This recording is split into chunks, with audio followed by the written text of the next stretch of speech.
In the spring of 1945, the empire that had once ruled most of Europe existed only beneath a garden in Berlin.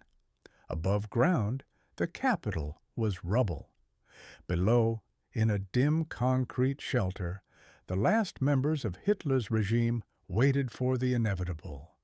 They still gave orders to divisions that no longer existed, still moved pins on maps that meant nothing. The Third Reich had become a whisper in the dark. This is the story of those final 10 days. In the spring of 1945, the empire that had once ruled most of Europe existed only beneath a garden in Berlin. Above ground, the capital was a ruin of shattered facades and cratered streets. Below, in a warren of reinforced concrete chambers, the remnants of the regime kept to a routine that no longer connected to the world outside. The guns never stopped. The ground trembled with every distant detonation, and fine dust sifted from light fittings onto desks, maps, and plates. Inside the bunker, electric bulbs burned day and night because there was no natural light to mark the hours, and time slipped into an indistinct present. By mid-April 1945, the strategic situation was final. The Red Army had crossed the Oder and the Neisse on a broad front, established bridgeheads, and driven armored spearheads toward the city. Soviet artillery could range the center of Berlin from positions east of the outskirts. Western Allied forces had halted on the Elbe, leaving the Soviet High Command to take the capital. The last functioning rail lines into Berlin had been cut. Food and fuel stores dwindled. Water pressure failed in many districts, and civilians carried buckets from broken mains or melted snow and hail in pots heated over makeshift stoves. Cellars had become living spaces. Windows were taped or sandbagged, and stairwells were piled with debris to create blast baffles.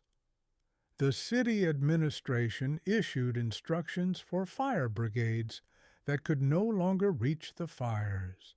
The Reich Chancellery complex in the government quarter had been struck repeatedly by bombs and shells. Its formal gardens were gouged by craters. Beneath those gardens, at roughly 16 meters below ground level, lay the deeper section of the Führer bunker, connected by passageways to the older Vorbunker, nearer the surface. The deeper level contained a small conference room, a map room, a dining space, several offices and bedrooms, storerooms, a generator room, and ventilation plant. Doors were heavy and sealed. The smell was of damp concrete, warm electrics, and cooking oil. The air was dry enough to crack skin, but humid enough to leave a thin sheen on walls. Condensation filmed the pipework and dripped into tin trays placed along the passage. The occupants were a mix of political leaders, military staff, secretaries, orderlies, guards, and household workers. Among them were Joseph and Magda Goebbels and their 6 children, Martin Bormann, General Hans Krebs, General Wilhelm Burgdorf, and the adjutants and duty officers who maintained the remaining channels to field headquarters. The teleprinter and telephone exchanges clicked and rang with diminishing effect as lines failed or commands reached units that no longer existed. Couriers moved through the ruined city when they could, using tunnels and cellars to avoid streets under fire. Radio sets in nearby bunkers passed information across short ranges as longer-distance communications broke down under jamming and destruction. Daily life had a rhythm that imitated normality. Breakfast was served late in the morning. Short briefings followed, then hours in the map room. The maps showed Army group boundaries, division symbols, and colored pins for positions that changed too fast to update accurately.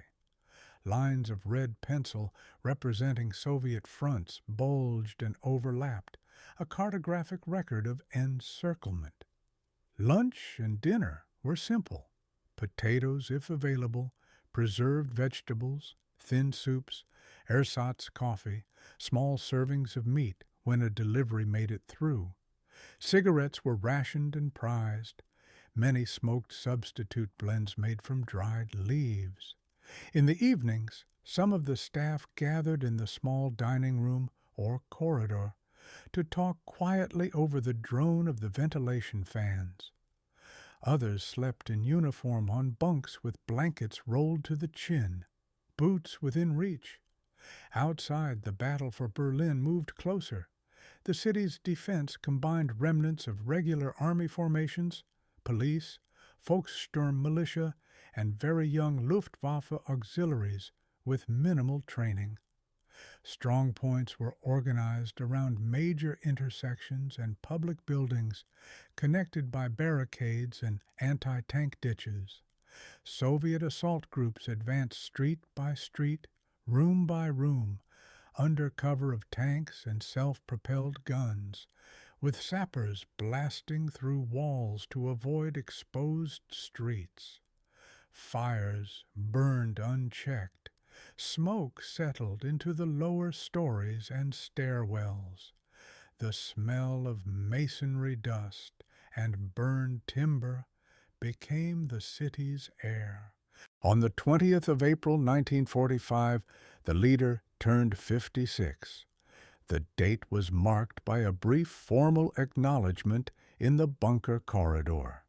Senior officials and staff assembled, offered muted congratulations, and dispersed.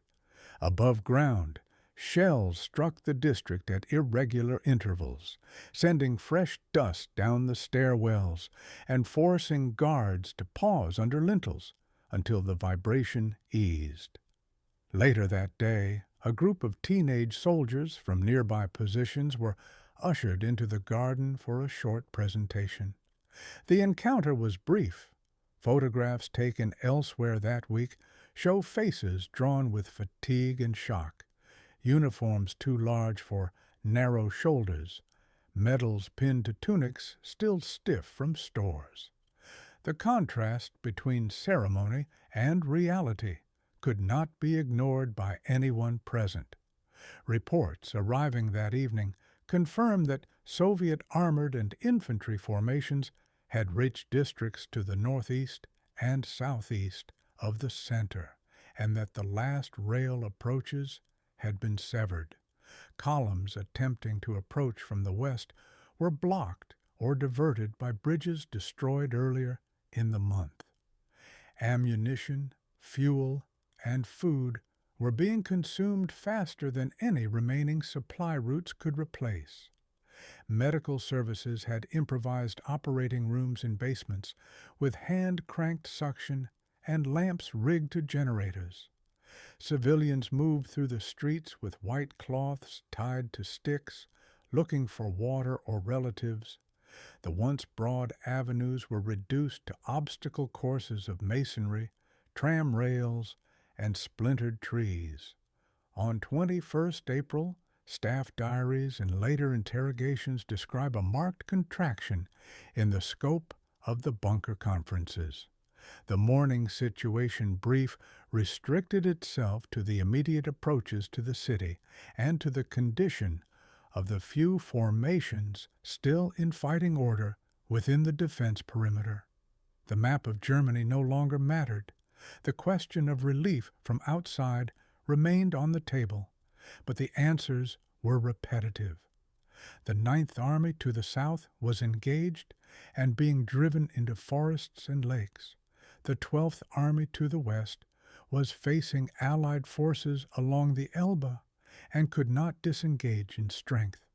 The Luftwaffe, reduced to fragments by attrition and fuel shortage, could no longer guarantee any corridor for airlift beyond sporadic night flights by small transport aircraft landing on improvised strips or parks, A handful of sorties brought in dispatches and evacuated wounded. Most did not attempt the risk. The bunker's internal economy adapted to scarcity. Secretaries shared typewriters to conserve ribbons. Orderlies cut bandages from bed linen and tore strips from sacks for field dressings. The kitchen tallied remaining tins and jars on a clipboard and planned meals one day in advance because longer planning had become meaningless. The generator crew rotated shifts to prevent overheating the dynamo, switching off non-essential lights and keeping the corridor bulbs dim. The ventilation plant ran continuously. When it paused, even for maintenance, a sudden quiet filled the rooms, a silence noticed by everyone. In that silence, the weight of earth overhead felt heavier. People remarked on it without discussing the reason. By the morning of the 22nd of April, the sounds of battle no longer belonged to the distant city, but to the immediate district. The rhythm of artillery changed from drums to individual strikes, close enough to identify by caliber. Anti-tank weapons cracked in echoing blasts that bounced between walls. Reports at the midday conference were delivered with fewer qualifications. The Ninth Army could not break through.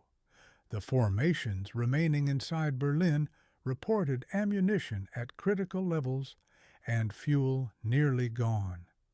The armored fighting vehicles still operating did so at short ranges under constant threat from infantry anti-tank teams. Bridges within the city had been cratered by both sides to block avenues of approach, complicating even short movements of reserves. When a telephone line to an outer command post died during the briefing, the duty officer tried the backup, then a third handset, then handed the notepad to a runner who left through the side entrance without comment. Witnesses described the atmosphere in the conference room on the afternoon of the 22nd as formal until it was not. The acceptance that no organized relief could arrive forced a decision.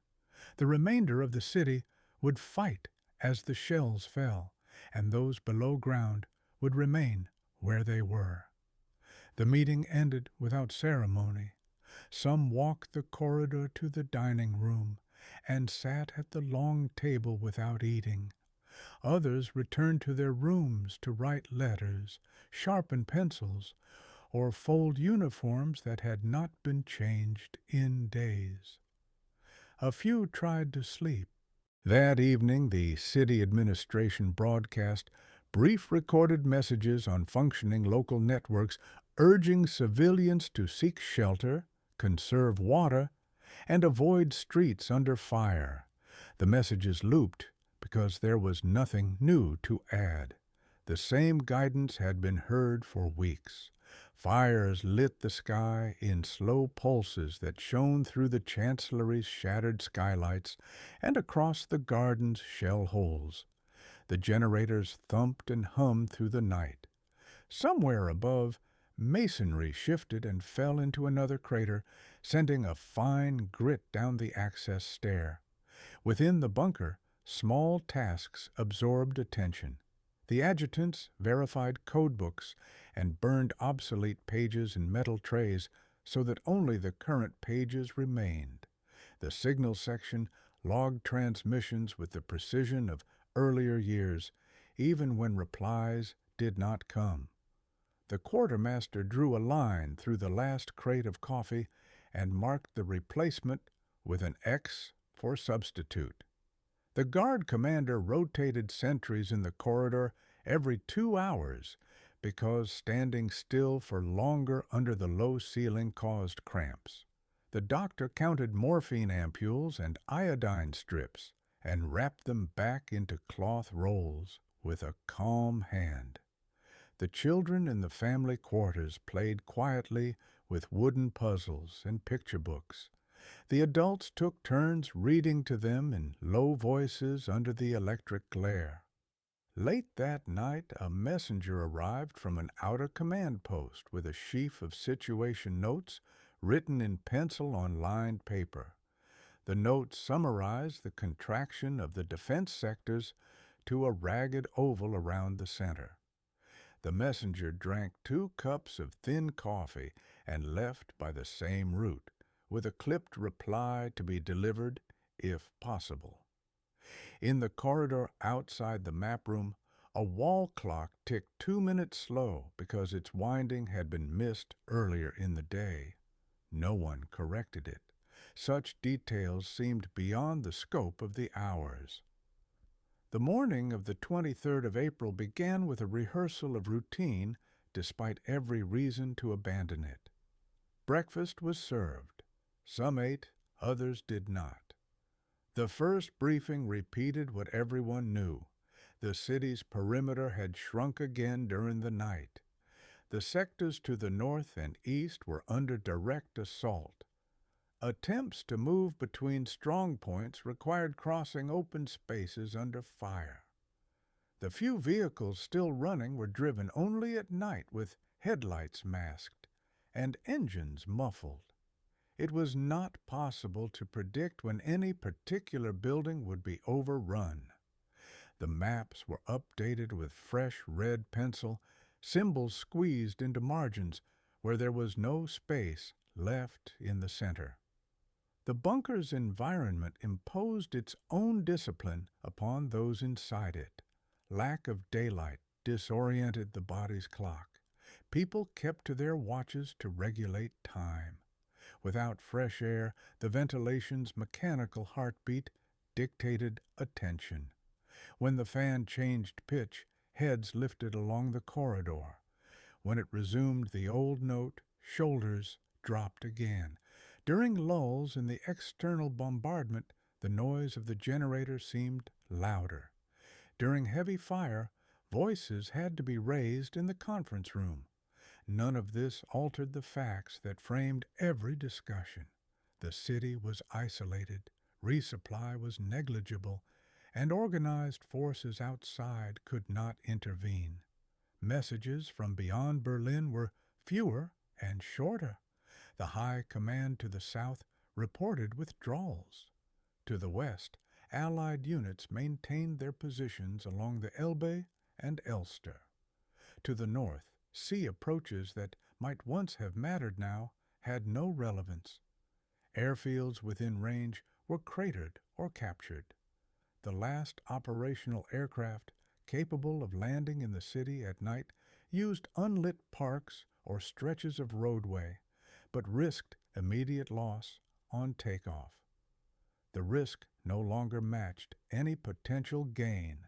Medical evacuations were therefore halted, except for rare cases, when a vehicle with a wounded senior officer happened to reach an intact stretch of road at the right moment. As the 23rd progressed, the bunker's occupants divided their attention between maintenance of routine and private reckoning. Some continued to draft orders and communiques, maintaining forms of command because those forms defined their roles. Others wrote letters without knowing whether those letters would be posted. A few attempted to sleep through the artillery peaks, to conserve strength for tasks that had become symbolic rather than strategic. The children were moved between rooms depending on which walls seemed most secure. At noon, a small delivery of bread and potatoes reached the kitchen from an outer store. The cook divided portions strictly and kept a ledger, noting with a steady pencil who had eaten and who had not. By evening, the news from the front lines within the city was reduced to local observations. A building held, then lost, then burned. A barricade overrun and rebuilt. A company that reported itself at half strength, then no longer reported. The corridor smelled of tobacco smoke and damp wool. The metal trays beneath the pipework had to be emptied again, as condensation gathered into slow drips. A maintenance man with a wrench tightened a rattling valve behind the generator room door and shouted a question over the engine's steady beat. The reply was a thumbs up. Then the door closed and the sound softened by a degree. The formal tone of the regime persisted even now. Men still addressed one another by rank, women by title and surname. Files were labeled carefully and placed on shelves aligned with the edge of the desk. The map pointers were returned to their hooks after each use. Forms were initialed and time-stamped. It is possible to read these details as mere habit. It is also possible to see them as the last available expression of control in a situation that permitted no control at all. By the close of 22nd April and into 23rd April, the distance between the world outside and the world below had become a measure of meters rather than miles. The concrete absorbed concussion and returned it as a physical tremor beneath the feet. The air tasted slightly metallic. The fluorescent tubes flickered when the generator's load changed, and people paused mid-sentence to wait for the light to steady. In the map room, red pencil lines reached the edges of the city diagram and circled the center like a tightening knot. The decision to remain in Berlin was now an operative fact rather than a declaration. There would be no breakout by organized forces and no relief from any direction. The hours to come would be spent in the same rooms, under the same lights, with the same sounds of fans and engines and distant guns marking the passing of time without reference to sun or moon. The empire, such as it still existed, was underground. Everything that followed would happen in the space between those walls and the encircling streets above. By the night of the 23rd of April, 1945, the government quarter was cut off from the rest of Berlin. Telephone lines went dead one after another. Messages that reached the bunker spoke of individual strong points holding out for hours and then disappearing from the map. The surface of the city had become a patchwork of ruins. Flames from burning buildings glowed through the broken skylights of the Chancellery garden, turning the bunker stairwell into a narrow shaft of red light. Inside, the routine continued in miniature. Situation conferences were still scheduled, though reports came only from the center of the city. The staff officers who once planned for millions of soldiers now spoke in terms of a few hundred men defending intersections or subway entrances. The defensive perimeter shrank toward the government district. On 24th April, the Soviet 5th Shock Army and 8th Guards Army linked up north and south of the Tiergarten, dividing the city. Armored units fought to within a few hundred meters of the Chancellery.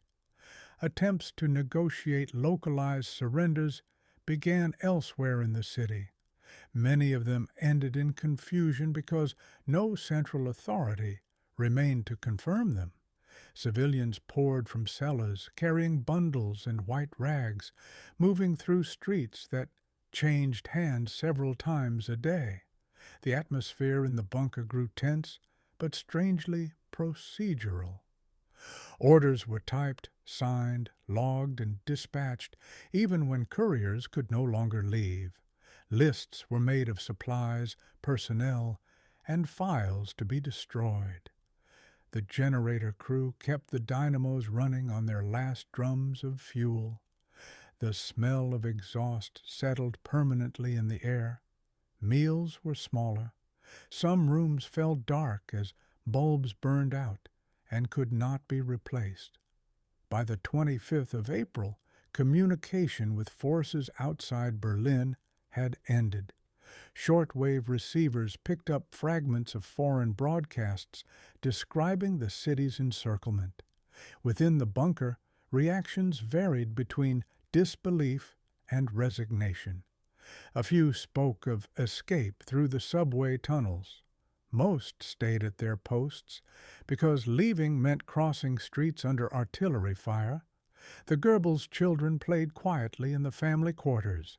The adults spoke in lowered voices. On 26th April, the Soviet assault reached the Wilhelmstrasse. Buildings collapsed one after another. The air in the lower corridors grew thick with concrete dust drawn through the ventilation ducts. Some staff moved their sleeping quarters farther down to avoid the noise.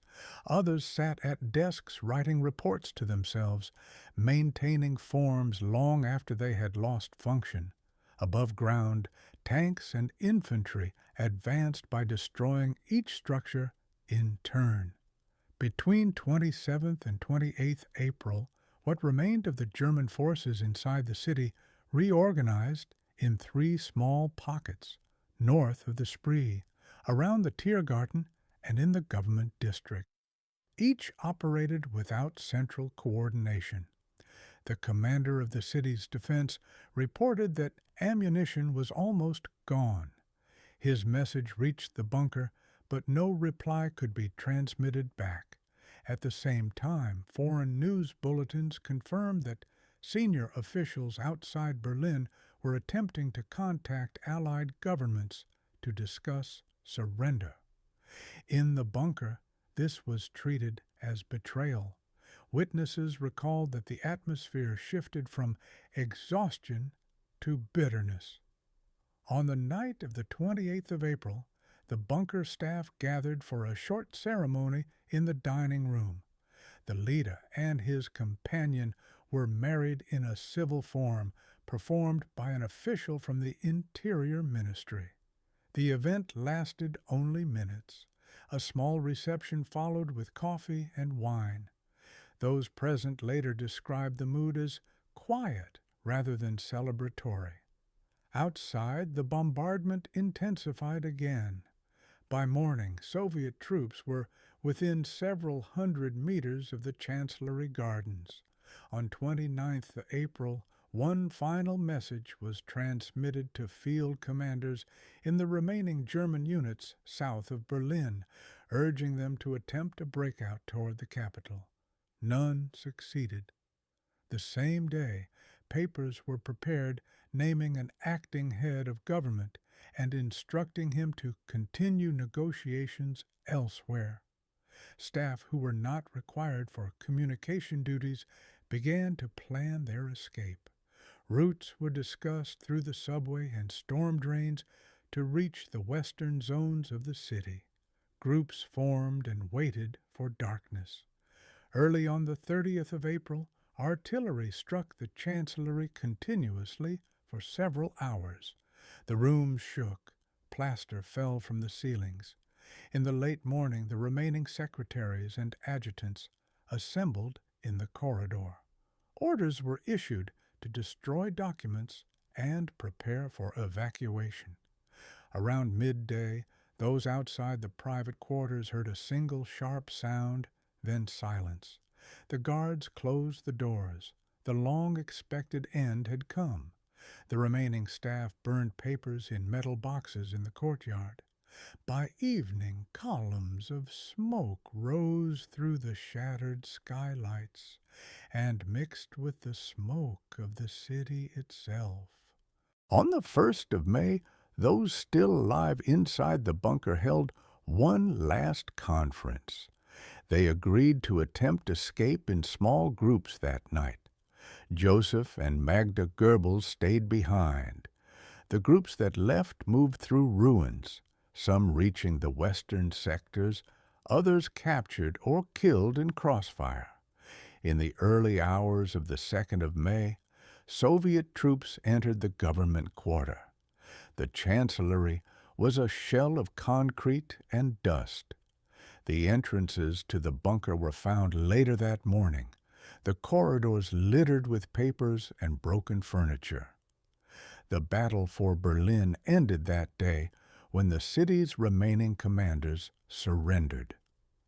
In the weeks that followed, Soviet investigators examined the site, collected fragments, and recorded testimony from survivors. The structure was stripped and sealed. Above it, the garden grew over the rubble. Nothing was rebuilt on that ground for decades. When the war in Europe ended 8 days later, it had already ended there, in silence, under 16 meters of earth. The fall of Berlin closed not only a battle, but an era. The documents recovered from the bunker traced the arc of a state that had begun in absolute certainty and ended in isolation and ruin. Historians who study these last 10 days find in them the compression of 12 years of history, control collapsing into delusion, obedience into fear, faith into emptiness. The empire that once claimed to last 1,000 years had measured its final span in days.